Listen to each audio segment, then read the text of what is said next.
ভাবে অঙ্গনবাড়ি সহায়িকা নিযুক্তি দিম কংগ্ৰেসেৰ এই তিনিজন দালালৰ চক্কৰত পৰি নাযাব এই দালালৰ দিয়া নহব ৰাইজে ঠিক কৰি দিব লাগিব যত যত অঙ্গনবাড়ি সহায়িকা হৈছে গাঁৱৰ ৰাইজে বহি সিদ্ধান্ত কৰিব আপোনালোকৰ অধিকাৰ আছিল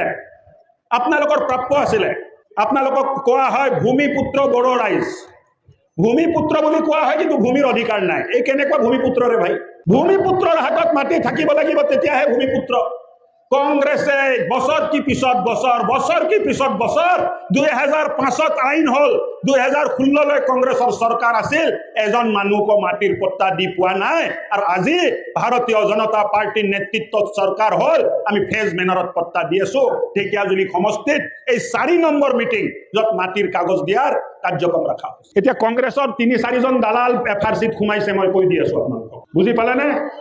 তেখেতসকলে আহিব মহিলাৰ ওচৰত অঙ্গনবাড়ি সহায়িকা বনাই দিম 50,000 টকা দে বুজি পালেনে এই কংগ্ৰেছৰ লগত কোনো কথা পাতি নকৰিব পইচা নিদিব আমি নিকাভাৱে অঙ্গনবাড়ি সহায়িকা নিযুক্তি দিম কংগ্ৰেছৰ এই তিনিজন দালালৰ চক্কৰত পৰি নাযাব এই দালালৰ দিয়া নহব ৰাইজে ঠিক কৰি দিব লাগিব যত যত অঙ্গনবাড়ি সহায়িকা হৈছে গাঁৱৰ ৰাইজে বহি সিদ্ধান্ত কৰিব কাক অঙ্গনবাড়ি সহায়িকা দিব লাগে তাকে অঙ্গনবাড়ি সহায়িকা দিব এই কংগ্ৰেছৰ দালালে পইচা লৈ যদি কয় অঙ্গনবাড়ি সহায়িকা দিব লাগে এটো দিয়া নহয় আজি এক পৰিৱৰ্তন আপোনালোকে দেখিছে কোনবা মন্ত্ৰী ইয়াত আহিছিল নে শাসকীয় দলৰ কেতিয়াবা আহিছিল তাৰ অৰ্থটো হল